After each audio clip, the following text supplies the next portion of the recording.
In Unit 2 of APES, we're going to talk about biodiversity. We'll talk about different types of biodiversity. We will discuss how we measure biodiversity and then talk about some other associated concepts. So in this first topic, we have sort of a general overview of several different ideas related to biodiversity. So we'll start with just a definition. So we know the word diversity means differences or variety. And when we talk about biodiversity, we talk about variety between and within living things. And when we talk about biodiversity of ecosystems, we could think about biodiversity in three main areas.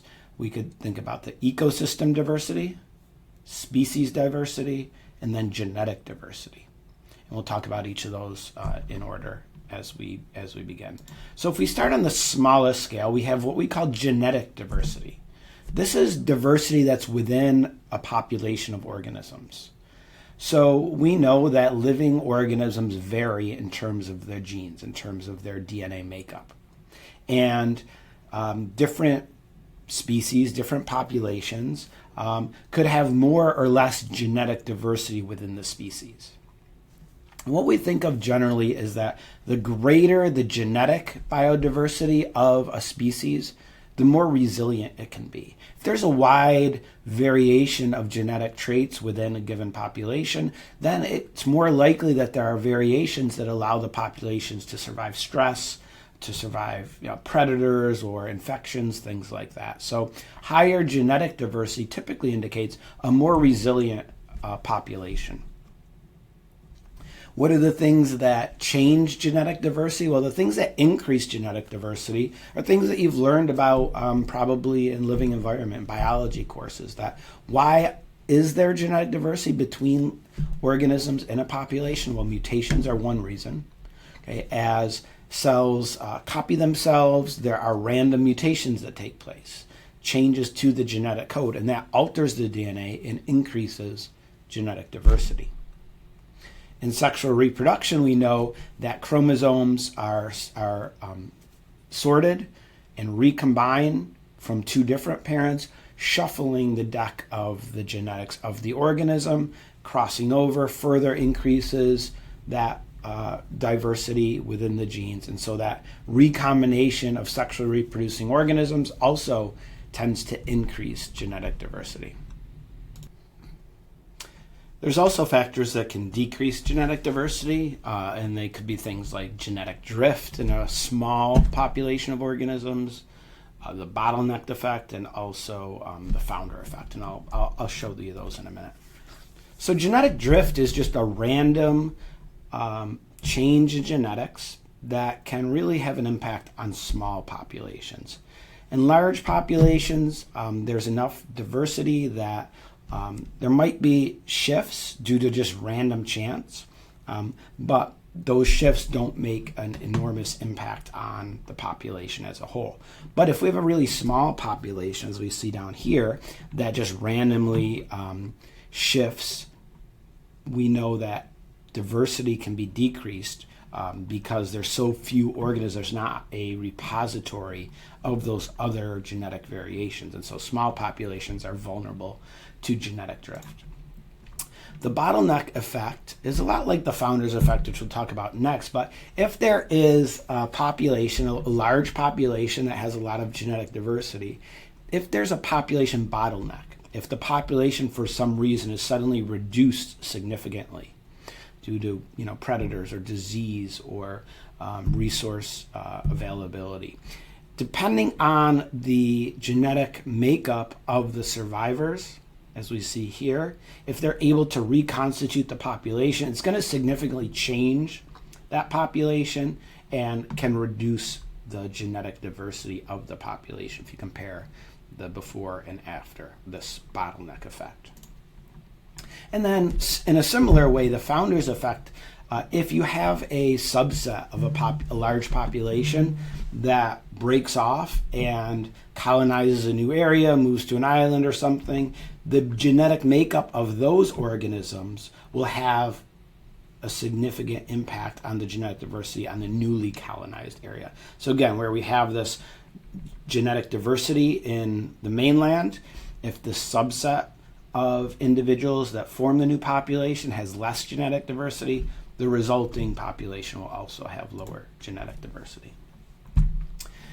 Species diversity is one of the things we think about first if we're thinking about biodiversity. Species diversity is the variety of different species in an area. Genetic diversity, we're just talking about within a single species, a single population. Now we're talking about within a given area, the number of different species that are present in their distribution.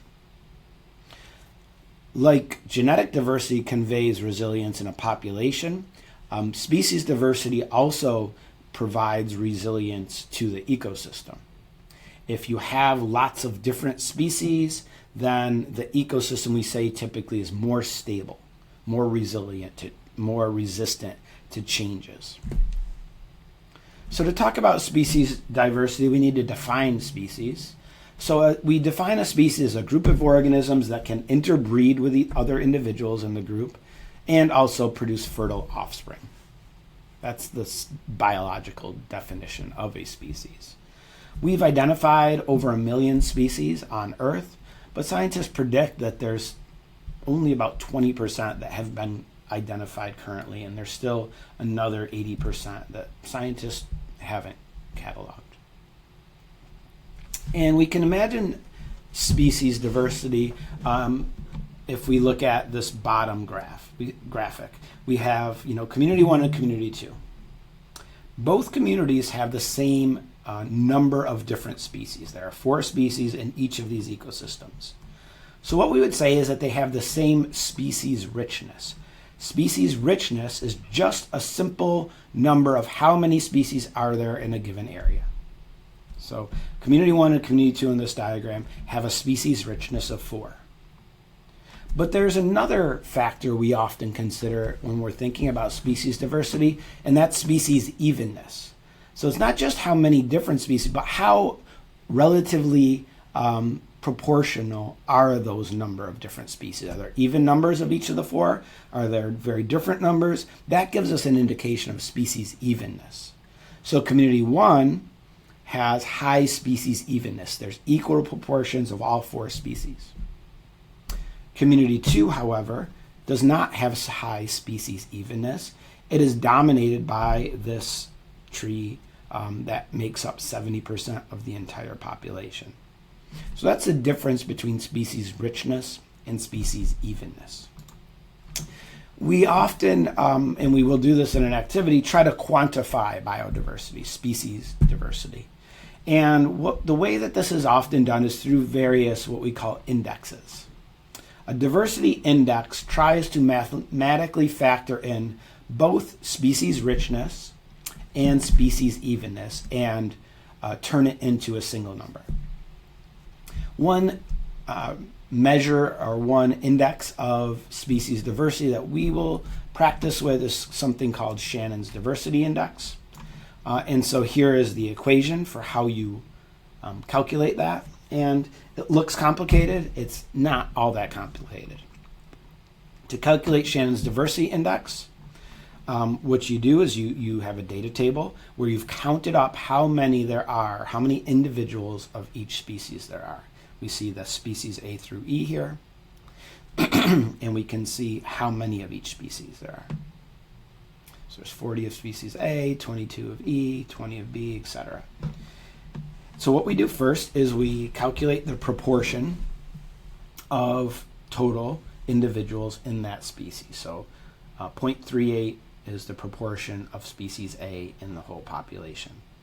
Okay, we just do that by taking the number of individuals divided by the total individuals that were accounted for. We can see that. You could think of these as percentages. 38% of the individuals in this ecosystem are species A. 19% are species B, etc. The rest of the math is shown here. We take the natural log of the proportion, that's this column, and then we multiply that natural log times the proportion, and that gives us this number. And then we add all of those up. We total them. That's what the summation sign means. And that gives us an indication of species diversity that takes into account both species richness as well as species evenness. We'll talk about a few other topics here. So oftentimes when we're thinking about species diversity is that the more diverse ecosystems are more stable, I already mentioned that, and also often more productive. Okay?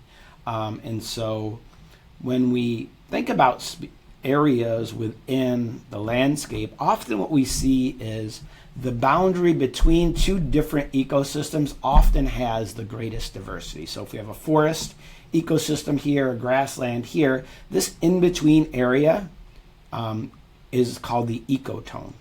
And the ecotone often has high levels of diversity. This is due to something we call the edge effect. We see that in this diagram here, this illustration, we have a deciduous forest, we have a grassland, and then we have the in-between grassland forest ecotone, where we have many of the species from the forest as well as many of the species from the grassland. So that gives a very high level of species diversity in these boundary areas that we call ecotones. We also know that species are limited in where they can exist. And we often call all of the conditions that are ideal for the species to survive and thrive, we call that the species' fundamental niche. Okay? And so, for example, if this is a species, we see that if we're thinking about temperature, this species has a fundamental niche where it does the best. And we can see that's the central area where the species is doing well, it's surviving, it's growing, it's reproducing at its optimum rates. But if conditions get pushed above or below this optimum level, okay, then the species starts to become less successful. If we push it just outside of the range of tolerance, the species might be able to survive still and may still grow, but maybe reproduces at lower levels. If we push farther out even, maybe the species is unable even to grow. It's just able to barely survive.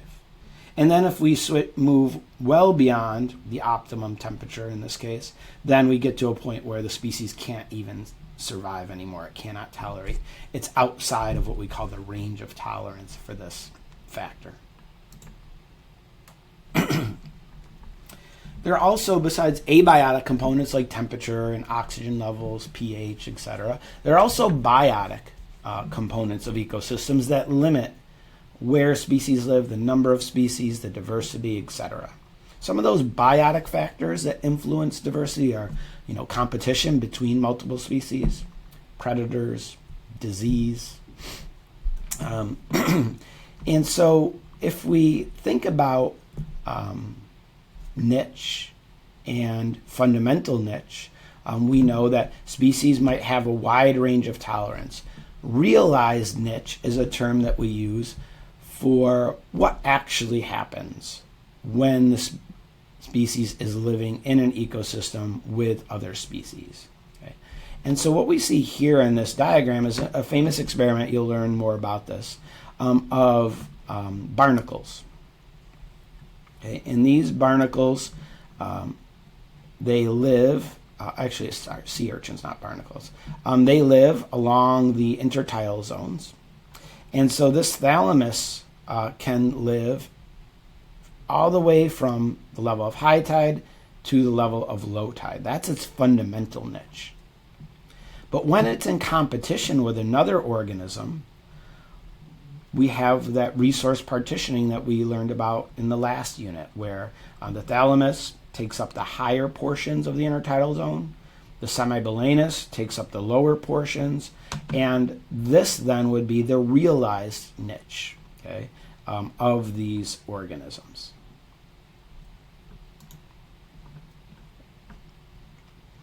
We have a few other definitions. When we talk about niche, we can talk about niche generalists, like a cockroach, like a raccoon, like rats.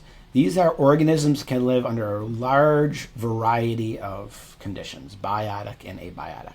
these organisms are better able to tolerate disturbances, changes in living conditions. The opposite end, we have niche specialists. Specialists are adapted to living in really specific habitats or require very specific foods or very specific abiotic conditions. And, for example, the panda is a niche specialist. It eats just a single type of food. It lives in a quite limited range of habitats. And so these specialists are the types of organisms that are most vulnerable to threatening from various things. Because they are only able to survive in these pretty narrow conditions, specialized conditions, if anything changes those conditions or impedes on that habitat, then they will have difficulty surviving. And then our final topic is habitat diversity. So we've talked about genetic biodiversity. We talked about species biodiversity. There's also habitat biodiversity. If we think about this shoreline ecosystem, it has a very high habitat diversity. Along the edge of the ocean, all the way up into the beach area, there's a wide variety of different habitats. And within each of these habitats, various organisms can survive.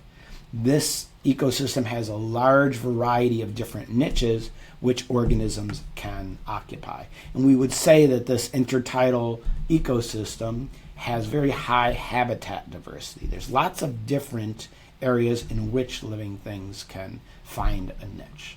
And we see that shown in this diagram.